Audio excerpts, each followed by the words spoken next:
Stepmom made me a cup of coffee that had a strange smell. "You drink it, I'll be back soon," she said. So I switched cups with my stepsister, and when she drank it, 20 minutes later. I never trusted my stepmother. Not from the first day I met her, and certainly not after she married my father.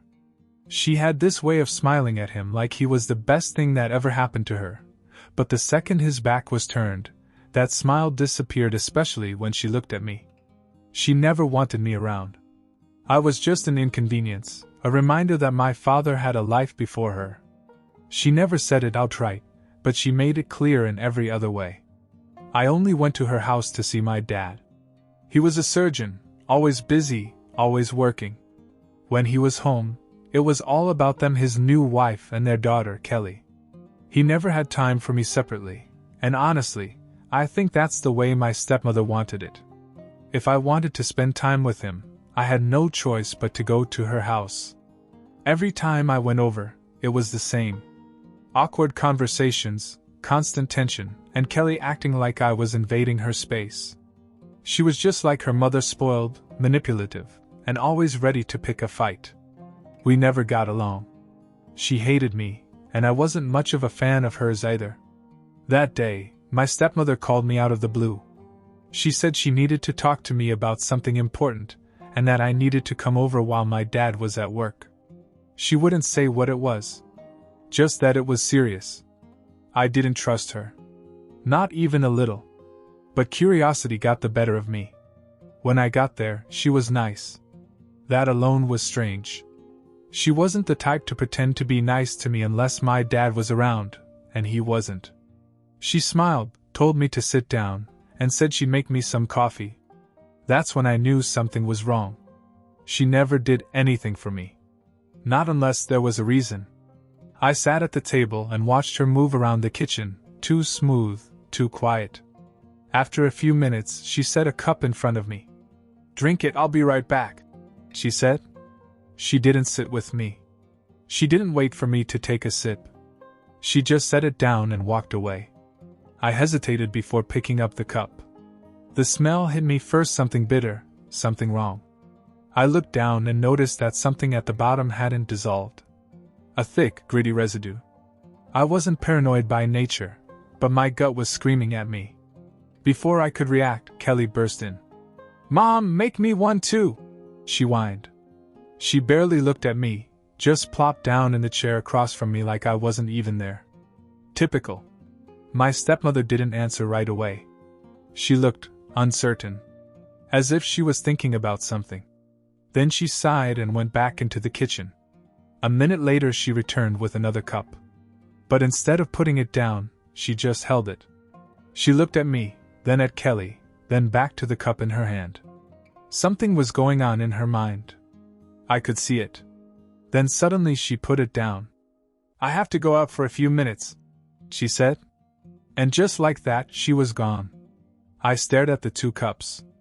That hesitation. The way she had looked at me before handing me mine. The strange smell. The undissolved residue at the bottom. Something wasn't right. I switched them. Maybe I was overthinking. Maybe I was being paranoid. But I wasn't taking any chances. A few minutes later, Kelly finally looked up from her phone and grabbed the cup I had switched. She took a sip, made a face, then took another sip. "This tastes weird," she muttered. I didn't say anything. Just watched. Another sip.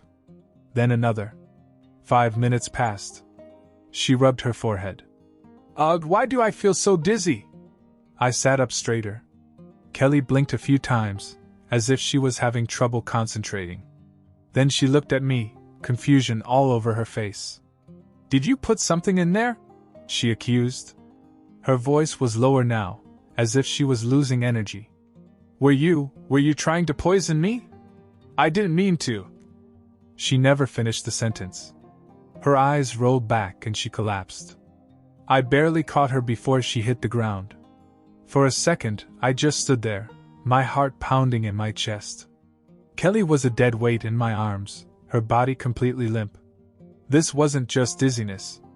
She was out. I shook her. "Kelly! Hey, wake up!" Nothing. Panic kicked in, but at the same time my instincts kicked in. I lowered her to the floor and tapped her face. Still nothing. Her breathing was shallow, her skin unnaturally pale. I looked at the coffee cup on the table. The same one my stepmother had given me. Holy shit. The realization hit me like a truck. I should be the one on the floor right now. I was still processing it when the front door swung open and my stepmother came back in. She took one look at Kelly on the floor and immediately started screaming. "What did you do to her?" Before I could get a word out, she grabbed her phone. "I'm calling the cops." "And your father?" "Right now." I was still kneeling next to Kelly, my mind racing. If the cops showed up, what would they think? Her daughter was unconscious. I was the only one here, and my stepmother was already accusing me. This was bad. Really bad. I had to think fast. "You think I did this?" I snapped. "You made the coffee." She froze for a second. A tiny second. But I saw it. That moment of hesitation. Then she doubled back. "I made your coffee. She drank yours. You probably did something to it when I left the room." My hands clenched into fists. She was good. Too good. She wasn't just playing the victim, she was turning the whole thing on me so smoothly, as if she'd already planned for this possibility. She held the phone to her ear. "Yes, I need an ambulance. My daughter, she's unconscious." And dash. She turned away slightly. "I think my stepson has poisoned her." I swear my blood turned to ice. She was setting me up. I looked at Kelly. Her breathing was weak, but at least she was still alive. I had no idea what she had ingested, but I couldn't let my stepmother pin it on me. My dad. He was the only one who would believe me. I shot to my feet. "Call Dad. Now." She looked at me, her expression unreadable. Then she turned and continued talking into the phone, her voice shaking, playing the perfect worried mother. I didn't wait. I took out my own phone and called him myself. He answered on the second ring. "Steve? What's wrong?" I didn't even think. "It's Kelly. She fainted. Mom made coffee and she drank mine instead." There was a pause. A long one. Then my dad's voice, eerily calm. "I'm on my way." I hung up. My stepmother was still on the phone with 911, pacing the room, fake tears in her voice. There was nothing I could do now but wait. Minutes passed like hours. Then the sirens. First an ambulance. Then a police car. Paramedics rushed in. The cops followed. My stepmother pointed to me before anyone said a word. "It was him. He did something to her." I held my breath as the officers turned to me. The cops looked at me, then at Kelly, who was lying on the floor. The paramedics were already checking her vitals, their faces unreadable. My stepmother wasted no time playing the hysterical mother. "He poisoned her. I walked in and saw him standing over her. He even admitted she drank his coffee." I clenched my jaw. She was good, but I wasn't going down without a fight. One of the officers, a big guy with a serious face, walked up to me. "Son, what happened here?" I took a deep breath. "She's lying." I turned to the paramedics. "Is she breathing?" One of them looked up. "She's alive, but her heart rate is slow. We have to get her to the hospital." I turned back to the officer. "I didn't poison her. My stepmom made me coffee. But something was wrong with it, so I switched our cups. Kelly drank mine." The officer frowned. "So you're saying you were the target?" My stepmother gasped as if I had just slapped her. "Are you serious?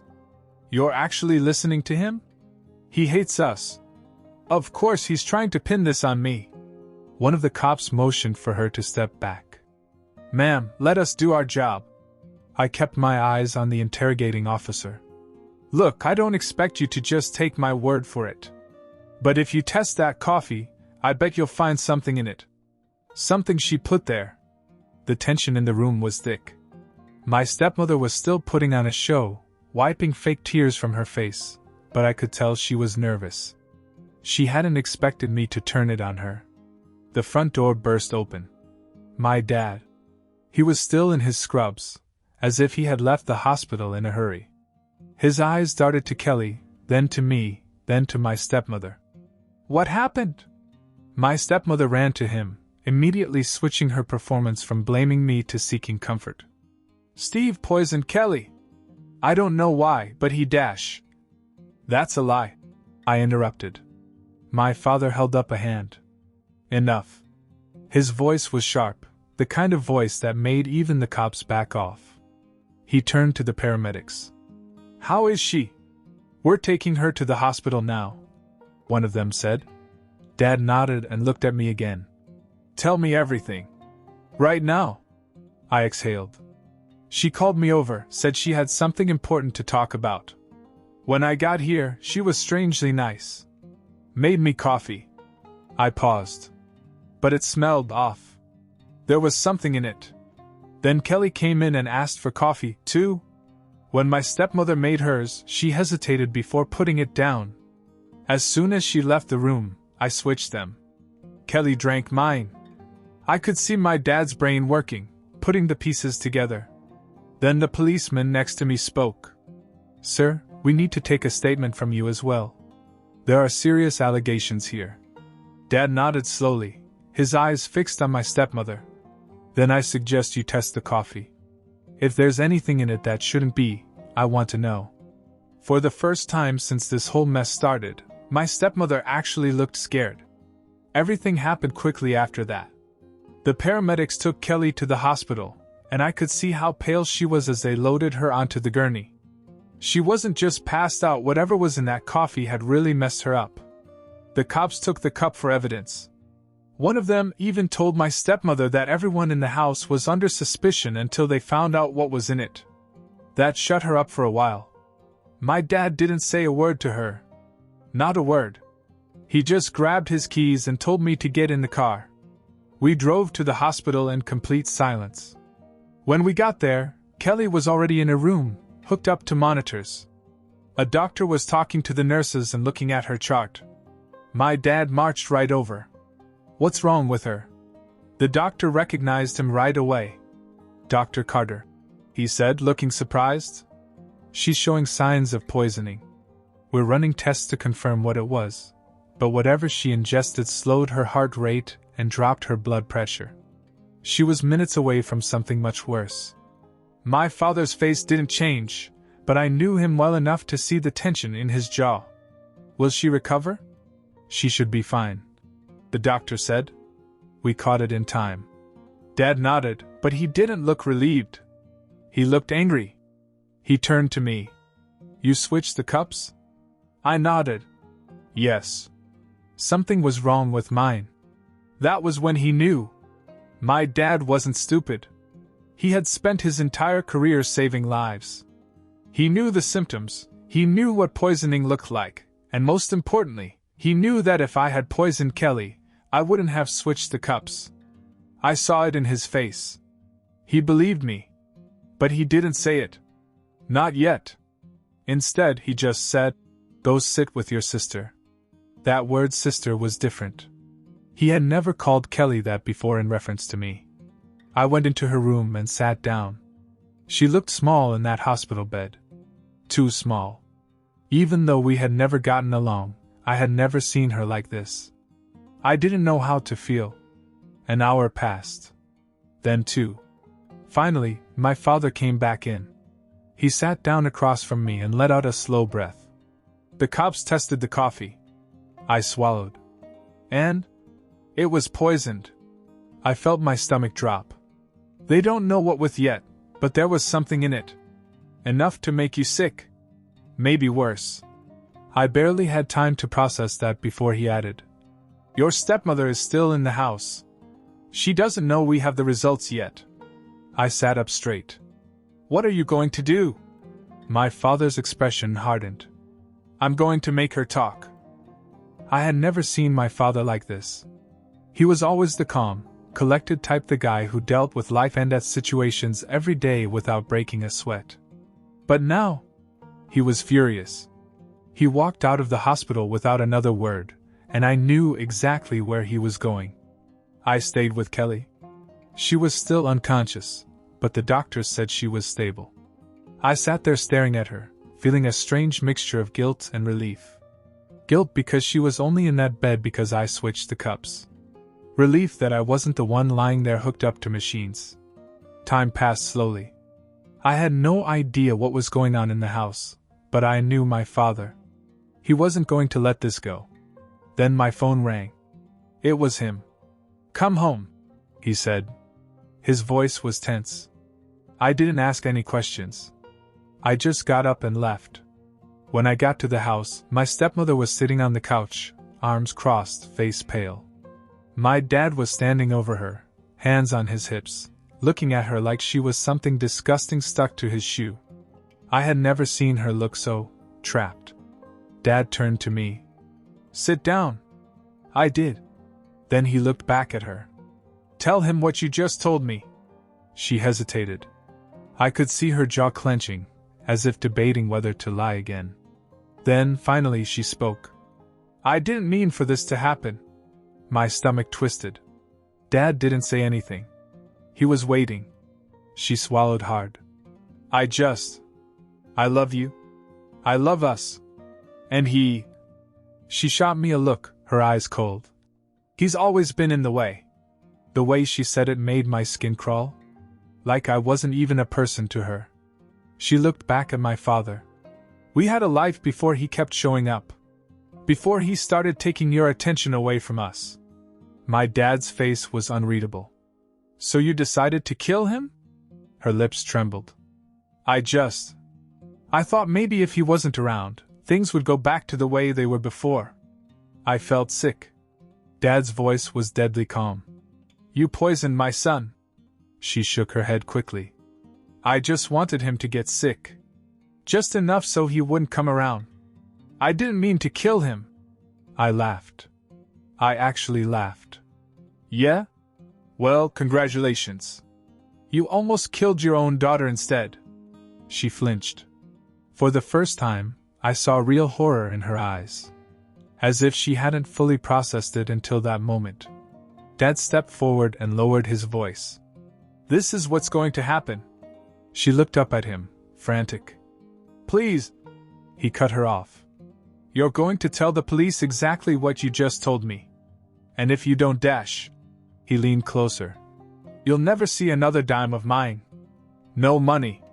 No house. No nothing." She became completely still. Dad sighed. "But if you confess, I'll make sure the truth stays between us and the police. No press. No public humiliation. Just you taking responsibility for what you did." It was the only offer she would get. She hesitated for a long time. Finally, she whispered, "Okay." There was silence for a second. My stepmother sat there, pale and trembling, having whispered that single word, "Okay." She had no idea that my father had planned this. The moment she admitted to poisoning me, to wanting me gone, he reached into his pocket, pulled out his phone, and stopped the recording. Her face contorted in confusion. "What?" Dad turned the screen toward her, hit play, and we all heard her confession echo through the room. "I didn't mean for this to happen. I just love you. I thought maybe things would go back to the way they were when he wasn't around." Her own voice. Clear as day. It turned white. "You..." Dad cut her off. "I told you to confess to the police. You did, just not the way you thought you would." I watched her panic. She looked between me and my dad and realized she had been completely played. She reached out, maybe thinking she could grab the phone, but Dad took a step back. "It's already backed up," he said coldly. "Even if you break the phone, it won't change anything." She began to breathe harder.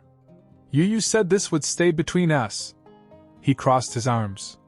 I lied. She opened her mouth as if to scream, but no sound came out. Then he walked past her, straight to his office. I followed. He sat down at his desk, opened his email, and within seconds sent the recording to the police, his lawyer, and just for good measure a local news station. "Now everyone knows," he said, staring at the screen. She was still in the doorway, frozen. He turned to me. She's going to jail. But I want her to lose everything first. I had never seen my father like that. Cold. Merciless. He picked up the phone again and called his attorney. I want to sue her for attempted murder, he said, his voice flat. And I want full control of the house, my accounts, and anything else she thinks she's entitled to. She tried to take my son. I want to make sure she never has the chance to take anything again. I just stood there and watched my stepmother fall apart. She was hyperventilating, shaking her head, muttering, "No, no, no," as if she could somehow undo everything that had just happened. She couldn't. The next morning it was over. The police had everything they needed: the toxicology report, the poisoned coffee, and most importantly, the recording of my stepmother admitting that she wanted me gone. There was no way out for her. My dad made sure of that. The press ate it up. News outlets ran the story with headlines like, "Doctor's wife arrested for attempted murder of stepson, accidentally poisons own daughter instead." Reporters showed up at the house, and my father gave a statement making it clear that he wasn't protecting her. That he was going to make sure that she paid for what she had done.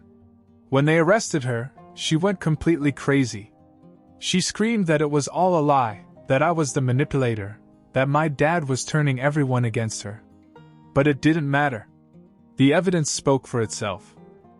She was charged with attempted murder, and because she confessed, the sentence was lighter than it should have been: 4 years instead of 8. 4 years in prison. 4 years to sit and think about how she threw it all away. Meanwhile, Kelly woke up. I was sitting in the hospital room when she finally opened her eyes.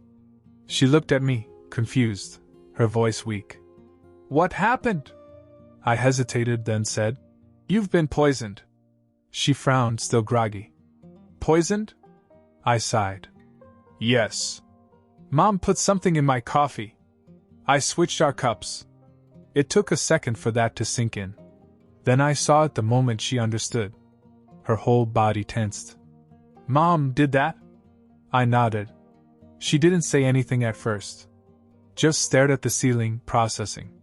Then, slowly, she turned to me. "You knew something was wrong. That's why you switched them."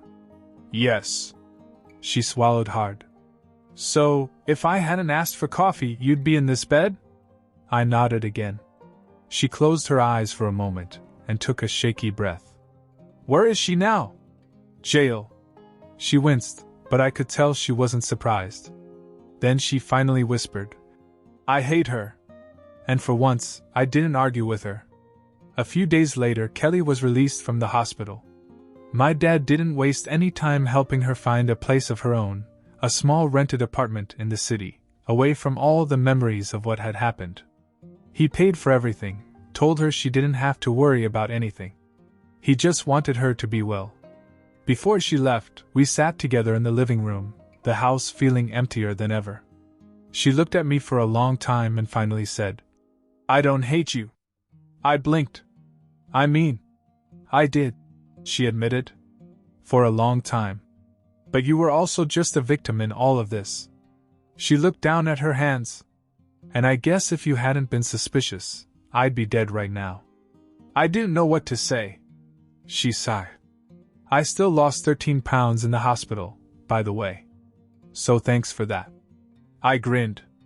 "Not my fault you drank my coffee." She rolled her eyes, but for the first time in years, they weren't hostile. And just like that, we weren't enemies anymore. My stepmother lost everything: her family, her freedom, her life as she knew it. My father never spoke to her again. And Kelly? She moved on. She lived her life without the woman who tried to kill me, and almost killed her instead. And me? I finally had a family that didn't hate me,